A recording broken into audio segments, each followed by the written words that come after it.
کہ ہمارے سورج سے بھی بڑے بڑے کئی سورج ہیں. آدمی کی عقل حیران ہو جاتی ہے کہ آج ریڈیو ٹیلیسکوپ کے ذریعے ہم نے کہکشاؤں کے نظارے کیے ہیں. آخر امام جعفر کے پاس کون سی نگاہ تھی؟ تو وہ نگاہ تھی کہ جو نگاہ، اب میں ایک عقیدے کی بات کر رہا ہوں اس پر، ابھی تک ہم سائنس کی زبان بول رہے تھے، تھوڑا عقیدے کی بھی بات ہو جائے، کہ جو نگاہ بغیر دوربین کے ہزاروں کہکشاں کو دیکھ رہی ہے، اگر وہ مدینے میں ہو کے اپنے پکارنے والوں کو دیکھ لے تو کیا تعجب ہے؟ یہ ابھی تک اسی میں الجھا ہوا ہے بیچارہ جاہل کہ رسول اللہ کو دیوار کے پیچھے کی خبر ہے کہ نہیں ہے، حضور دیوار کے پیچھے دیکھ سکتے ہیں یا نہیں. اب ایک آخری سائنسی میں نظریہ بتا رہا ہوں، وقت کافی ہو رہا ہے، کافی باتیں ہیں میرے پاس. ایک آخری چیز بتا رہا ہوں. امام جعفر صادق کا ایک نظریہ فرماتے ہیں کہ دنیا کی ہر شے متحرک ہے. متحرک حرکت میں، ہر چیز حرکت کرتی ہے، حتیٰ کہ پتھر بھی. یہ مثال کے طور پہ ایک گلاس رکھا ہوا ہے نا، اب یہ دیکھیں بالکل سائلنٹ رکھا ہوا ہے، لیکن یہ گلاس بھی حرکت میں ہے. ایک پتھر کا ٹکڑا پڑا ہوا آپ دیکھیں، یہ بھی حرکت کر رہا ہے. لوگ تعجب میں پڑ گئے کہ جو چیز پرسکون ہے وہ حرکت میں کیسے ہو سکتی ہے. آپ نے فرمایا لوگوں، دنیا کی، کائنات کی ہر شے متحرک ہے، حرکت میں، اور جب یہ حرکت ختم ہو جائے یہی اس کے فنا کی دلیل ہے. جب تک حرکت ہے زندگی ہے. اور قرآن کہتا ہے ہر چیز کو اللہ کی طرف لوٹ جانا ہے. یہ قرآن کی آیت بھی اس بات کی تصدیق کر رہی ہے، لوٹنا ہے مطلب حرکت ہوں گی تو لوٹیں گی. اب یہ اس وقت لوگ نہیں سمجھ پائے اور لوگوں نے امام جعفر صادق کا اس وقت مذاق بھی اڑایا کہ بھلا پتھر میں بھی کیسے حرکت ہو سکتی ہے، کیا پتھر بھی متحرک ہو سکتے ہیں؟ مگر آج کی موجودہ سائنس نے اس کو تسلیم کیا. چاہے جے تھامسن جیسے پروفیسر ہو، نیل بوہر نامی جیسے لوگ ہو، یہ بڑے بڑے سائنٹسٹ گزرے، انہوں نے ریسرچ کی اور ریسرچ کے بعد کہا کہ جو بے جان چیزیں بھی ہے اس میں بھی حرکت ہوتی ہے. اس میں ایک باقاعدہ مرکز ہوتا ہے اور مرکز کے گرد الیکٹران گردش کرتے ہیں، پروٹون ہوتے ہیں، اور یہ حرکت مسلسل ہوتے رہتی ہے. ہر شے میں حرکت ہوتی ہے. یہ میرا ناخن ہے، اس میں بھی الیکٹران اور پروٹون ہے. یہ مائک کا ایک باریک سا ذرہ لے، ایٹم جس کو کہتے ہیں سائنس کی زبان میں، وہ ایٹم جس کو توڑنا ناممکن ہو، بہت باریک ذرہ، بہت باریک ذرہ جو آپ کی آنکھوں سے بھی نظر نہ آئے، جس کو دیکھنے کے لیے بھی مائکروسکوپ لگے، اس کے اندر بھی حرکت ہو رہی ہے. اس میں بھی ایک الیکٹران ہے، ایک پروٹون ہے، نیوٹران ہے، اور الیکٹران مرکز کے ارد گرد حرکت کر رہے ہیں. دو ٹائپ کی حرکت ہوتی ہے، جو ہے دائمی حرکتیں ہوتی ہے، ایک ادھر اور ایک ادھر. یہ پورا جو الیکٹران پروٹون جنہوں نے پڑھا ان کو ڈیٹیل اس کی معلوم ہے. آج سائنس نے اس کو پروف کر دیا کہ بے جان چیزوں میں بھی حرکت موجود ہے اور بغیر حرکت کے کوئی شعاع کا وجود نہیں ہے. اب جہاں تک یہ سائنسی کچھ باتیں تھی، اب آئیے ذرا بزرگیت کی طرف سے کچھ بات کریں. تو امام جعفر کثیر الکرامات اہل بیت میں افراد ہے. میرے خیال سے جتنی کرامت امام جعفر سے صادق ہوئی شاید ہی اہل بیت میں کوئی ایسی ذات ہو جن سے اتنی کرامت منقول یا نقل کی گئی ہو. حضرت شفیق بلخی رحمۃ اللہ علیہ بہت بڑے اہل سنت کے بزرگ گزرے ہیں، فرماتے ہیں کہ میں حج کے لیے نکلا تو قادسیہ کر کے ایک مقام آیا، وہاں خیمے نصب کیے قافلے والوں نے آرام کے لیے. تو میں نے دیکھا کہ ایک نوجوان بہت دور بیٹھا ہوا ہے، بڑا خوبصورت حسین و جمیل نوجوان ہے، قیمتی کپڑے پہنا ہوا ہے، بہت قیمتی چادر اوڑے ہوئے ہیں، قیمتی لباس ہے، اور پیر میں بڑی خوبصورت جوتی بھی ہے اس کے. بڑا حسین و خوبصورت نوجوان، سر پہ امامہ سجایا ہوا ہے، لوگوں سے الگ تھلگ بیٹھا ہوا ہے. تو شفیق بلخی فرماتے ہیں میرے دل میں خیال آیا شاید یہ نوجوان کو قافلے والے پسند نہیں کرتے اور شاید لوگ اس سے تنگ ہیں، اس لیے اس کو کوئی پسند نہیں کرتا، اس لیے الگ تھلگ بیٹھا ہے. تو شفیق بلخی کہتے ہیں جب میں اس نوجوان کے قریب آیا تو اس نے مجھے سلام کیا اور کہا کہ شفیق بدگمانی سے بچو کہ بہت ساری بدگمانی گناہ ہوتی ہے. تو حضرت شفیق بلخی کہتے ہیں میں چوک گیا، میں اس نوجوان کو جانتا نہیں تھا، پہلی بار ملا، اور چوکا اس لیے کہ میری ملاقات نہیں، یہ میرا نام کیسے جانتا ہے اور میرے دل میں کیا گمان تھا اس تعلق سے یہ بھی جان گیا. فرماتے اس سے پہلے کہ میں کچھ کہتا کچھ پوچھتا وہ شخص اٹھا اور وہاں سے چلا گیا. پھر میں نے دیکھا فرماتے ہیں کہ ایک دوسرے مقام پر وہ کنویں کے پاس کھڑا ہوا ہے اور اس کے ہاتھ میں کوزہ ہے، کوزے سے وہ پانی لینا چاہتا ہے اور سوچ رہا ہے کہ کوزے کو میں پانی لینے کے لیے کیسے ڈالوں. شفیق بلخی کہتے ہیں میں جب پہنچا تو دیکھا کہ اس کے ہاتھ سے کوزہ گر پڑا کنویں کے اندر. تو میں نے کہا نوجوان یہ کوزہ تو تم نے گرا دیا، اب اس کوزے کو کیسے حاصل کرو گے؟ تو اس نے کہا فکر نہ کرو، رب تبارک و تعالیٰ کا مجھ پہ بڑا فضل ہے، وہ میری کسی چیز کو ضائع نہیں کرے گا. پھر اس نوجوان نے اپنے ہاتھوں کو اٹھائے کہا رب کائنات تو جانتا ہے کہ میرے پاس استعمال کے لیے اس کوزے کے علاوہ کچھ نہیں ہے، میری چیز کو مجھ سے دور نہ کر. بس یہ دعا کی، فرماتے قسم خدا کی میں نے دیکھا کہ کنویں کا پانی ابلا اور پانی کی سطح پہ وہ کوزہ بھی تھا۔ اس نوجوان نے کوزے میں پانی بھرا، وضو کیا، پھر نماز میں مشغول ہو گیا۔ نماز پڑھنے کے بعد وہ شخص ریت کے ایک ٹیلے پر آ کے بیٹھا، کوزے میں پانی تھا کچھ، اس نے ریت ڈال دی، اس کو ہلاتا تھا اور پیتا تھا۔ شفیق بلخی کہتے ہیں مجھے بڑا تعجب ہوا، یہ کیسا نوجوان ہے، ریت کو پی رہا ہے، ریت اس کے پیٹ میں جائیں گی تو کتنا نقصان کرے گی۔ میں نے کہا نوجوان یہ کیا کر رہے ہو؟ کہا اگر تم پینا چاہو تو تم بھی پی لو۔ کہا دیجئے جو آپ پی رہے ہیں۔ تو شفیق بلخی کہتے ہیں کہ اس نے پیالہ میری طرف بڑھایا تو قسم خدا کی میں نے دیکھا کہ جب اس نے ڈالا تھا تو ریت تھی، اور جب مجھے پیالہ دیا تھا تو پیالے میں ریت نہیں تھی بلکہ بہترین خوشبودار ستو تھے، شکر تھی، اور وہ پانی میں گھول کے پی رہا تھا۔ میں نے جب پیا قسم خدا کی ایسے لذیذ خوشبودار ستو میں نے کبھی نہیں پیے تھے۔ شفیق بلخی کہتے ہیں مجھے بڑا تعجب ہوا، اور پھر وہ شخص اچانک میری نگاہوں سے غائب ہو گیا۔ جب میں مکہ پہنچا تو حرم میں وہ نوجوان کو میں نے دیکھا کہ وہ حرم میں طواف کے لیے داخل ہو رہا ہے، اور لوگ اس کے مسافے کے لیے ٹوٹ پڑے، ہر کوئی اس کے قریب جاتا ہے، دستبوسی کرتا ہے اور کہتا ہے السلام علیکم یا ابن رسول اللہ، السلام علیکم یا ابن رسول اللہ، اے رسول اللہ کے صاحبزادے، اے رسول کے شہزادے سلام ہو۔ میں نے پوچھا کون ہے یہ؟ لوگوں نے کہا تم نے اس نوجوان کو نہیں پہچانا، یہ امام جعفر صادق ابن محمد باقر ہے۔ یہ جوانی میں کرامت کا عالم تھا۔ لیث بن سعد، جس کو امام عبد الرحمن ابن جوزی نے اپنی کتاب میں لکھا، لیث بن سعد کہتے ہیں کہ میں حج کے لیے آیا تو میں نے دیکھا کہ جبل ابو قبیس، یہ بالکل خانہ کعبہ سے لگا ہوا پہاڑ ہے، طواف کے دوران یہ پہاڑ نظر بھی آتا ہے۔ جبل ابو قبیس پر میں گیا کہ کچھ عبادت کروں تو فرماتے میں نے دیکھا کہ ایک نوجوان وہاں نماز پڑھ رہا ہے۔ اس نے نماز ختم کی تو میں نے اس کے چہرے کو دیکھا اور دل نے گواہی دی کہ یہ کوئی بزرگ ولی معلوم ہوتا ہے۔ فرماتے وہ نوجوان نے نماز ختم کی اور پھر اپنے ہاتھوں کو اٹھایا، پھر یہ دعا کی اور ایک ہی سانس میں کہتا رہا یا رب یا رب یا رب یا رب یا رب یا رب، یہاں تک کہ اس کی سانس ٹوٹ گئی۔ پھر دوسری بار اس نے کہا یا رحیمو یا رحیمو یا رحیمو یا رحیمو یا رحیمو یا رحیمو یا رحیمو، لگاتار رحیم کا ورد کرتا رہا یہاں تک کہ جب تک اس کی سانس نہیں ٹوٹی ایک ہی سانس میں وہ یا رحیمو کہتا رہا۔ پھر اس نے کہا یا ربنا یا ربنا، پھر کہا یا ارحم الراحمین یا ارحم الراحمین۔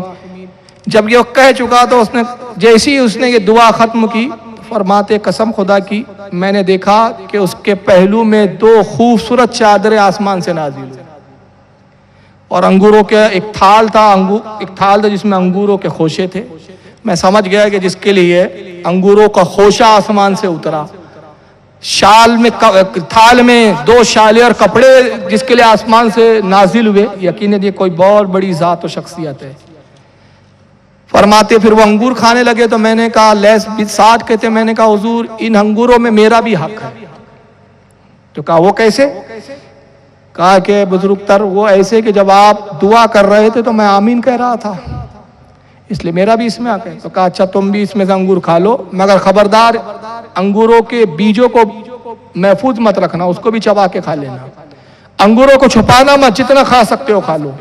فرماتے میں نے انگوروں کو کھایا، قسم خدا کی میں نے ایسے لذیذ انگور اس سے پہلے کبھی نہیں کھائے، اور وہ انگور میں نے ایک مرتبہ کھائے، کئی دنوں تک مجھے پھر بھوک اور پیاس کا احساس ہی نہیں ہوا، ایسے لذیذ اور ایسے انگوروں کی تاثیر تھی۔ جب میں کھا چکا تو انگوروں کے خوشے بڑے تھے تو انہوں نے کہا کہ لیث تم کھانا چاہو تو اور کھا سکتے ہو۔ کہا حضور میں شکم سیر ہو گیا، وہ تھال آسمان میں لوٹ گیا۔ کہا ان دو چادروں میں سے ایک چادر چاہو تو لے لو۔ تو اب حضرت لیث کہتے ہیں کہ میں نے کہا حضور اس کی مجھے حاجت نہیں۔ انہوں نے وہ ایک چادر کو تہبند بنایا، دوسری چادر کو اوڑھ لیا، جو پرانے کپڑے پہنے ہوئے تھے جو بوسیدہ ہو گئے تھے اس کو ہاتھ میں لے لیا۔ پھر بڑی بے نیازی سے اٹھا وہ نوجوان اور حرم میں داخل ہوا۔ فرماتے میں بھی اس کے پیچھے پیچھے تھا۔ جب وہ حرم میں داخل ہوا، بھی داخل ہوا تھا کہ غریب ساحل سامنے آیا اور اس نے کہا السلام علیکم یا ابن رسول اللہ، اے رسول اللہ کے صاحبزادے آپ پر سلام ہو، میں کپڑے کا محتاج ہوں، خدا را مجھے کپڑے پہنائیے، مجھے کپڑے کی حاجت ہے، مجھے خدا را کپڑے عطا کیجئے۔ فرماتے اس نے بس جیسی یہ جملے کہے اس نوجوان نے فوراً اپنے تہبند کو اتارا اور دوسرا تہبند اور پرانے لباس کو پھر پہن لیا، پرانی چادر اوڑھ لیا اور نیا لباس اس کو سونپ دیا۔ میں نے پوچھا کہ یہ کون ہے تو لوگوں نے کہا یہ امام جعفر صادق ہے، یہ وہ ذات ہے جن کے لیے جنت سے چادریں اترتی تھی، یہ وہ ذات ہے جن کے لیے جنت سے انگوروں کے خوشے اترتے تھے، جن کے لیے ریت ستو ہو جایا کرتی تھی، مگر اس کے باوجود ان کے صبر کا عالم یہ تھا کہ جب ایک مرتبہ مدینے میں قحط پڑ گیا تو آپ نے اپنے غلام کو بلایا، فرمایا بتاؤ غلہ کتنا ہے، اناج کتنا ہے، اناج کا اسٹاک کتنا ہے؟ غلام نے کہا سرکار اتنا اناج ہے کہ ایک سال بھی اگر ہم نے اناج نہ خریدا تو پورا سال گزر جائے گا۔ آپ نے فرمایا پورے اناج کو باہر لاؤ، سب اللہ کی راہ میں خرچ اور خیرات کر دو، بس اتنا ہی اپنے پاس رکھو جتنا دوسروں کے پاس ہے۔ غلام نے پورا خرچ کر دیا، خیرات کر دیا۔ اس کے بعد آپ کچھ دنوں تک گیہوں کی روٹی کھاتے رہے، پھر اس کے بعد فرمایا کہ اب گیہوں کے ساتھ جو بھی ملا لیا کرو، جو کے آٹے کو بھی مکس کرو گیہوں کے آٹے کے ساتھ، اب اس طرح کی روٹی پکایا کرو۔ کہا حضور کی کیا حاجت ہے؟ کہا کہ میں دیکھتا ہوں کہ قحط کی وجہ سے لوگ اب جو اور گیہوں ملا کر کھانے پہ مجبور ہے، تو ہم بھی چاہتے ہیں کہ غریبوں کے ساتھ برابری ہو اور ہم بھی ان کے ساتھ اس غم میں اور تکلیف میں شریک ہو جائیں۔ تو یہ امام جعفر صادق کا کردار ہے، یہ ان کی سیرت ہے کہ جیسا لوگوں پہ گزر رہی ہے، وہ اپنے آپ کو حالانکہ اختیار قدرت ہوتی تھی لیکن اس کے باوجود بھی لوگوں کے ساتھ راضی برضا رہنے کا یہ مزاج امام جعفر صادق کا ہوا کرتا تھا۔ حضرت ابن عتبہ کے راوی ہے، وہ کہتے ہیں کہ ایک مرتبہ میں کوہ صفا پر امام جعفر صادق کے ساتھ گزر رہا تھا۔ کوہ صفا، یہ صفا یہ وہی پہاڑ ہے جس پر حضور صلی اللہ علیہ وسلم نے حضرت علی کے لیے سورج کو پلٹایا تھا۔ ایک شخص آتا ہے امام جعفر صادق کے قریب اور کہا امام جعفر میں نے سنا ہے کہ آپ اپنے جد سے نبی کریم سے یہ روایت بیان کرتے ہیں اور آپ یہ کہتے ہیں کہ کعبے سے افضل ایک مومن کامل ہے۔ آپ نے فرمایا بے شک کعبے سے افضل ایک مومن کامل ہے۔ کہا میں کیسے یقین کر لوں کہ کعبۃ اللہ سے افضل ایک مومن کامل ہے؟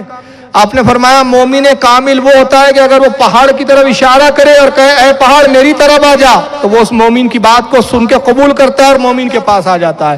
آپ نے بھی جملے یہی کہے تھے، پہاڑ ہلا اور امام جعفر کی طرف دوڑتے ہوئے آنے لگا۔ تو آپ مسکرایا، کہا اے پہاڑ میں نے اسے مثال دی ہے، تجھ سے کب کہا کہ تو میری طرف آ، جا اپنی طرف لوٹ جا۔ ایک زوردار دھماکے کے ساتھ پہاڑ اپنی طرف واپس لوٹ گیا۔ یہ وہ ذاتیں ہیں جن کے کہنے کو جمادات بھی سنا کرتے تھے، فرشتے بھی جن کے حکم کی پیروی کرتے تھے۔ ایک راوی کہتے ہیں کہ حج کا موقع تھا اور ایک قافلہ جب حج کے لیے روانہ ہوا مدینے سے مکہ کی طرف، میں اس قافلے میں تھا، اسی قافلے میں امام جعفر صادق بھی تھے۔ تو ایک چٹیل میدان میں لوگ اترے، وہاں پہ کھجوروں کے کچھ سوکھے درخت تھے، درخت بالکل سوکھ چکے تھے، تر و تازہ نہیں تھے، ہریالی اس میں کچھ نہیں تھی، کوئی پانی ڈالنے والا نہیں، کوئی چٹیل میدان ویرانہ۔ لوگ امام جعفر کے ارد گرد جمع ہوئے، کہا کہ امام جعفر آپ اللہ کے رسول کے شہزادے ہیں، کاش آپ ان کھجور کے درختوں سے ہمیں کھجور کھلاتے۔ یعنی دیکھیے ان کا یقین بھی تھا کہ سوکھے درختوں سے کھجور بھی عطا کر سکتے ہیں۔ امام جعفر نے کہا کہ اگر تمہاری یہ خواہش ہے کہ تم ان درختوں کی کھجور کھاؤ تو یقیناً ایسا ہوگا۔ پھر آپ نے اپنے ہاتھوں کو اٹھایا اور کہا ہے پروردگار یہ قافلے والے جو میرے ساتھ میرے ہم سفر ہیں یہ چاہتے کہ ان کھجور کے درختوں کے پھلوں سے فیض یاب ہو، اے اللہ ان درختوں کو تر و تازہ فرما دے، ان میں کھجوریں پیدا کر دے تاکہ وہ کھجوریں ہم کھائے۔ راوی کہتے قسم خدا کی امام جعفر نے دعا کی، ہاتھ پھیرا، ہم نے دیکھا وہ سوکھے درخت تنے والے، ہریالی ان میں پتیاں چھائی، کھجوریں اسی وقت کی اور خود ہی گر کے زمین پر گر پڑی۔ لوگوں نے کھجوروں کو اٹھایا کھانے لگا تو ایک جاہل عربی بھی اس میں موجود تھا، میں کہہ سکتا ہوں اس دور کا یہ پکا وہابی تھا۔ اس نے کہا واللہ یہ تو جادو ہے، معاذ اللہ استغفر اللہ، یہ تو بہت بڑا جادو ہے۔ امام جعفر نے سنا جھلا لایا، فرمایا قسم خدا کی ہم انبیاء کے وارث ہیں، ہم رسول اللہ کے وارث ہیں، آل رسول ہیں، ہم جادو نہیں کرتے بلکہ کرامت دکھاتے ہیں، یہ اللہ کی سے ہماری دعاؤں کی قبولیت کا اثر ہے جو تو دیکھ رہا ہے۔ اس نے کہا جعفر صادق میں کیسے مان لوں کہ یہ دعا کا اثر ہے؟ واللہ یہ تو کوئی جادوگر ہی کر سکتا ہے۔ اگر آپ کی دعا قبول ہوتی ہے اور اللہ کی بارگاہ میں آپ کا بڑا مقام ہے تو پھر دعا کیجئے کہ میں کتا بن جاؤں۔ امام جعفر نے کہا اے شخص تو جانتا ہے کیا کہہ رہا ہے؟ کہا ہاں میں جو کہہ رہا ہوں سوچ سمجھ کے کہہ رہا ہوں۔ تو امام جعفر نے پھر سمجھایا، نہیں مانا تھا۔ آپ نے کہا نہیں مانتا تو پھر ٹھیک ہے۔ آپ نے ہاتھ اٹھایا، کہا پروردگار میں تیرا حقیر بندہ، تیرے نبی کا خانوادہ، تیرے نبی کا شہزادہ، دعا کرتا ہوں اے اللہ اس کو کتا بنا دے۔ ہاتھ جیسی اپنے چہرے پہ پھیرا وہ کتے میں تبدیل ہو گیا۔ اب بھاگا، وہاں سے بھاگتے ہوئے گھر آیا، گھر میں جیسی پہنچا اب چیخنے لگا تو بیگم صاحبہ نے ڈنڈے برسانا شروع کر دیا، کتا کہاں سے گھر میں گھسا رہا ہے۔ آپ نے اپنے غلام کو کہا دیکھو یہ جہاں بھاگ رہا ہے اس کا پیچھا کرو، دیکھو اس کا حال کیا ہوتا ہے۔ غلام آیا، خبر دی، حضور یہ اپنے گھر گیا اور گھر پر ہی اس کو جوتے پڑے۔ فرمایا فکر نہ کرو، وہ میرے ہی پاس لوٹ آئے گا۔ کچھ دیر بعد وہ کتا آیا اور امام جعفر کی پیروں میں لوٹنے لگا، آنکھوں میں آنسو تھے۔ آپ نے فرمایا جانتے ہو یہ کیا کہہ رہا ہے؟ لوگوں نے کہا امام ہم نہیں جانتے۔ کہا یہ معافی مانگ رہا ہے اور کہہ رہا ہے کہ مجھے خدا کے واسطے معاف فرما دیا جائے۔ پھر آپ نے دعا کی پروردگار اس کو پہلے کی طرح انسان بنا دے۔ جیسی دعا فرمائی وہ پھر پہلے کی طرح انسان بن گیا۔ گویا امام جعفر نے بتایا کہ ہم صبر کرتے ہیں، اگر اختیار پر آ جائے جو اللہ نے ہم کو عطا کیا تو حیتیں اور شکلیں بھی بدل سکتے ہیں۔ اور یہی نہیں کتا بنا دیا یہ کمال نہیں ہے، بلکہ ایک مقام تو یہ ہے کہ امام عبد الرحمن جامی شواہد النبوت میں فرماتے ہیں کہ آپ ایک بستی کے قریب سے گزرے، دیکھا کہ ایک عورت اپنے بچوں کے ساتھ بیٹھی ہوئی ہے، ایک مری ہوئی گائے پڑی ہوئی اور رو رہی ہے۔ آپ قریب پہنچے اور کہا کہ اے خاتون کیوں رو رہی ہو؟ کہا دیکھتے رہی ہماری گائے مر چکی ہے، گزر اوقات کے لیے بس یہی تھا، اسی سے ہم دودھ نکالتے تھے، اسی کو بیچتے تھے، اسی سے ہماری گزر اوقات ہوتی تھی۔ آپ نے فرمایا اگر تو چاہے تو یہ گائے زندہ ہو جائے، کیا تو اس پر راضی ہو جائیں گی کہ یہ گائے کو زندہ کر دیا جائے؟ کہا جاؤ، پہلے میں مصیبت زدہ ہوں، کیوں مجھ سے مذاق کرتے ہو؟ آپ نے کہا واللہ میں جھوٹ نہیں کہتا، نہ میں مذاق کرتا ہوں۔ تو اس عورت نے کہہ دیا کہ اچھا اگر کہہ رہے ہو تو زندہ کر دیجئے۔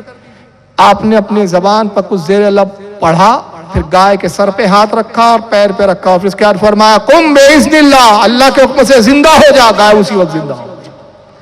اور آپ پھر اچانک بھیڑ میں غائب ہو گئے۔ وہ خاتون ڈھونڈ رہی وہ شخص کہاں گیا، کون تھا؟ لوگوں نے کہا عورت تو نے اس شخص کی قدر نہ کی، اور کہا کہ کیسے ہو سکتا ہے، جانتی ہو کون تھے؟ وہ امام جعفر صادق تھے، رسول اللہ کے شہزادے تھے۔ تو یہ بہرحال مردوں کو جلانا۔ آپ ایک مقام پر اپنے دوستوں کے ساتھ بیٹھے، فرمایا کیا تم وہ معجزہ دیکھنا چاہو گے جو حضرت ابراہیم کے ہاتھ پہ ظاہر ہوا؟ لوگوں نے کہا امام کون سے معجزے کی آپ بات کر رہے ہیں؟ فرمایا قرآن میں تم نے نہیں پڑھا کہ حضرت ابراہیم نے اللہ سے عرض کی پروردگار تم مردے کیسے جلائیں گا؟ اللہ نے حکم دیا 4 پرندوں کو لاؤ، ان کو کاٹو، قیمہ بنا دو، مختلف پرندوں کو ملا کر سارے قیمہ مکس کر دو، پھر الگ الگ جگہ رکھو، پکارو تو زندہ ہو جائیں گے، اور تم دیکھو گے کہ اللہ مردے کیسے جلائے گا۔ اگر تم چاہو تو جو ابراہیم نے دیکھا تھا پرندوں کے زندہ ہونے کا منظر، وہ منظر میں تمہیں دکھا دوں۔ لوگوں نے کہا امام ضرور دکھائیں۔ تو آپ نے وہیں بیٹھے بیٹھے آواز دی اے مور حاضر ہو جا۔ تو لوگ کہتے، راوی کہتے قسم خدا کی ہم نے دیکھا کہ جنگل کی طرف سے ایک مور آواز لگاتا ہوا آیا۔ پھر آپ نے کہا باز تو بھی حاضر ہو، اے کوا تو بھی حاضر ہو، اے کبوتر تو بھی حاضر ہو۔ 4 پرندوں کو آواز دی، چاروں آئے۔ آپ نے ایک پرندے کو پکڑا، ذبح کیا اور پھر ان کی گوشت کی بوٹیاں بوٹیاں بنا دی، سارے گوشت کو قیمے میں تبدیل کر کے مکس کیا، ملایا۔ کہا یہ 4 پرندوں کا قیمہ مل چکا، 4 حصوں میں مختلف جگہ پر یہ گوشت رکھ دو۔ ان کے ساتھیوں نے رکھا اور پھر آپ کھڑے ہوئے اور پھر زیر لفظ کو دعا کی اور پھر کہا قم باذن اللہ، اللہ کے حکم سے زندہ ہو جاؤ۔ بس لوگوں کی نگاہوں نے دیکھا کہ وہ پرندوں کا گوشت ہوا میں معلق ہوا، جس پرندے کا جو گوشت تھا وہ آپس میں ملا، پھر ان کے اوپر چمڑیاں آئی، پارا آیا، پھر وہی پرندے زندہ ہو کر امام جعفر کے قدموں میں لوٹنے لگے۔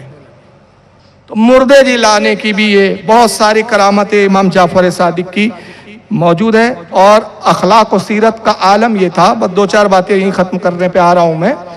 اخلاق کا وہ عالم جس کو اتنی قدرت ہو، اخلاق اتنا، اگر ہمارے ہاں 2-4 ایسے بھی ہو جاتا ہے کہ تھوڑا سا پاور آ جائے تو گھمنڈ آ جاتا ہے۔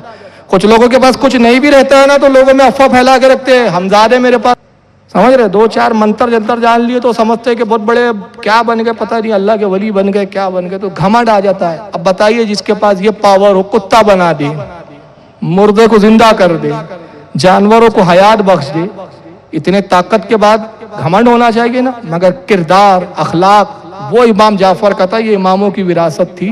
سیرت، ایک مرتبہ آپ نے غلام کو کسی کام کے لیے بھیجا، غلام کام کے لیے گیا، بہت دیر ہو گئی لوٹا ہی نہیں، تو امام جعفر اس کی تلاش میں نکلے کہ آخر غلام رہ کہاں گیا۔ دیکھا تو بیچارہ تھکا ہوا تھا، ایک درخت کے نیچے آرام کر رہا تھا۔ تو آپ اور ہم ہوتے تو کیا کرتے، ایک لات مارتے غلام کو، کہتے مردو تجھے کام کے لیے بھیجا ہے، یہاں سو رہا ہے۔ بلکہ آپ نے لات نہیں ماری، گھر تشریف لائے اور پنکھا لے کر جاتے اور اس کا پنکھا جھلنے لگے۔ جب اس کو ٹھنڈی ٹھنڈی ہوا لگی تو اچانک اس کی نیند کھلی کہ بھائی موسم تو گرم تھا، یہ ہوا کتنی اچھی لگ رہی ہے۔ آنکھ کھلی دیکھو تو امام جعفر پنکھا جل رہے، گھبرا گیا، کہا امام میں آپ پہ قربان، للہ مجھے معاف کر دے۔ فرمایا کوئی بات نہیں، اتنی دیر سو لو جتنے میں تمہیں سکون مل جائے۔ تاکہ میں تمہیں پنکھا دوں. حضور آپ مجھے شرمندہ کر رہے. کہا ہے غلام کیا تو میرا دینی بھائی نہیں ہے؟ آخر تو بھی تو میرے لیے پنکھا جلتا ہے, اگر میں نے ایک بار جل دیا تو کون سی بڑی بات ہوگی. یہ اخلاق تھا. اور یہ اخلاق کی انتہا قسم خدا کی اس واقعے کے بعد میں کہتا ہوں اخلاق ختم ہو جاتا ہے. دنیا کے سارے اخلاق ایک طرف رکھ دو, امام جعفر صادق رضی اللہ تعالیٰ عنہ کے اخلاق کا یہ ایک واقعہ ایک پلے میں رکھ دیا جائے, سارے اخلاق پر بھاری ہے. اور وہ اخلاق کا اعلیٰ منظر یہ ہے کہ آپ نے ایک مرتبہ اپنے گھر میں حکم دیا اپنی لونڈیوں کو, اپنی کنیزوں کو کہ خبردار چھت پر مت جانا. اب چھت پہ جانے سے کیا ہوتا ہے؟ بدنگاہیاں ہوتی ہے. چھت پہ عورتیں جائیں تو پھر دوسرے چھت والے بھی گھورا گھاری کرتے. آپ کی کنیزیں بھی جو تھی بڑی حسین و جمیل ہوا کرتی تھی, تو آپ نے اپنے کنیز کو منع کیا خبردار چھت پہ نہ جایا کرو. ایک مرتبہ یہ ہوا کہ آپ کے ایک صاحبزادے تھے, بڑے چھوٹی عمر کے تھے, دودھ پیتے بچے تھے. تو امام جعفر کی جو اہلیہ تھی, شریک حیات تھی, ان کا نام فاطمہ تھا. بچہ رو رہا تھا, گرمی کا دن تھے, گرمی کے دن گرمی کی کچھ شدت زیادہ تھی, گرم ہوائیں چل رہی تھی, بچہ رو رہا تھا. تو حضرت فاطمہ امام جعفر کی اہلیہ محترمہ نے کنیز کو بچہ دے دیا اور کہا کہ جائے, یہ رو رہا ہے, گرمی سے پریشان ہے, اس کا کچھ دل بہلا دے. اب کنیز وہ بچے کو بہلا رہی ہے, آوازیں لگا رہی ہے, کچھ عربی اشعار سنا رہی ہے, گا رہی ہے, لیکن بچہ ہے کہ رونے خاموش ہونے کے لیے تیار نہیں. تو کنیز کے دل میں خیال آیا کہ ابھی تو امام جعفر گھر میں ہے نہیں, چلو چھت پہ لے کے چلتے ہیں, وہاں کچھ اچھی سرد ہوا بچے کو لگیں گی تو شاید بچہ خاموش ہو جائے. تو حکم کے خلاف آپ نے منع کیا تھا. چھت پر بچے کو لے کر پہنچتی ہے اور بچے کو بہلانے لگی. اب اس کے بعد جب بچے کو ہوا, اچھا موسم, خوشگوار موسم محسوس ہوا, بچہ خاموش ہو گیا اور گہری نیند سو گیا. کنیز پھر اب زمین اترنے لگی. اتفاق کی بات کہ وہ سیڑھیوں سے اتر رہی تھی اور اسی وقت امام جعفر صادق گھر میں داخل ہوئے. بس جیسی اس کی نگاہ امام جعفر پہ پڑی, ایک دم خوف طاری ہوا کہ اب امام دیکھیں گے تو مجھے بہت بری طرح ڈانٹیں گے. اس خوف کے عالم میں بس ایسی گھبرائی کہ پیر پھسلا, بچہ اس کے ہاتھ سے گرا. اب بچہ چھت سے زمین پر آتا اور اسی وقت بچے کا انتقال. اب کنیز کانپ رہی ہے. بتائیے اگر کسی نوکرانی سے ہمارے بچے کی موت ہو جائے تو کیا کریں گے ہم, اس کا کیا کریں گے؟ آپ ذرا تصور کیجئے. کنیز کو لاتے ٹھوسے مارنا شروع کر دیں گے, پولیس بلا لیں گے. مگر امام جعفر نے جیسی دیکھا, ایک لمحہ بچے کو دیکھتے, ایک لمحہ کنیز کو دیکھتے. اب اس کے بعد فرمایا کنیز جا, میں نے تجھے اللہ کی راہ میں آزاد کر دیا. کنیز حیران تھی تو کہتی ہے کہ امام میں نے آپ کے بچے کو ہلاک کر دیا اور آپ نے مجھے آزاد کیا. کہا کہ مجھے اس بات کا غم نہیں کہ بچے کا انتقال ہو گیا. جس شخص کی, جس نفس کی موت کا جو وقت ہے وہ وقت تو اسی وقت مقرر ہے. مجھے غم اس بات کا ہوا کہ تجھ پر میرا خوف اتنا طاری ہوا کہ خوف کی وجہ سے تیرا دل اتنا دھڑکا کہ تیرے ہاتھ سے بچہ چھوٹ گیا. تو جو خوف کی وجہ سے تو کچھ دیر مجھ سے گھبرائی, اس کا کفارہ یہی ہے کہ تجھے آزاد کر دیا. اب بتائیے اس سے بلند اخلاق اور کیا ہو سکتا ہے؟ تو بہرحال یہ امام جعفر صادق کے اخلاق کے عالم تھے. کافی وقت ہو گیا, بہرحال چلیے پولیس کے ہم شکر گزار ہے کتنا وقت دیا, حالانکہ قانون کے حساب سے تو جلدی ختم کرنا چاہیے. لیکن بہرحال آج کی اس مجلس میں میں بھی آپ لوگوں کا بھی شکر گزار ہوں کہ بڑے اطمینان اور سکوت کے ساتھ آج آپ نے گفتگو سماعت فرمائی اور اپنے امام جعفر صادق کے فضائل اور ان کے کمالات, ان کے علوم و فنون کے تعلق سے کچھ باتیں آپ نے سماعت کی. اللہ تعالیٰ آج کی اس بزم کو, اس مجلس کو قبول فرمائے اور جن لوگوں نے اس بزم کا انعقاد کیا ہے ان تمام نوجوانوں کو, ان تمام بچوں کو بہترین اجر عظیم عطا فرمائے. وما علینا الا البلاغ المبین. السلام علیکم ورحمۃ اللہ وبرکاتہ. امام جعفر صادق مراز اہل یقین, امام جعفر صادق مراز اہل یقین, امام جعفر صادق مراز اہل یقین.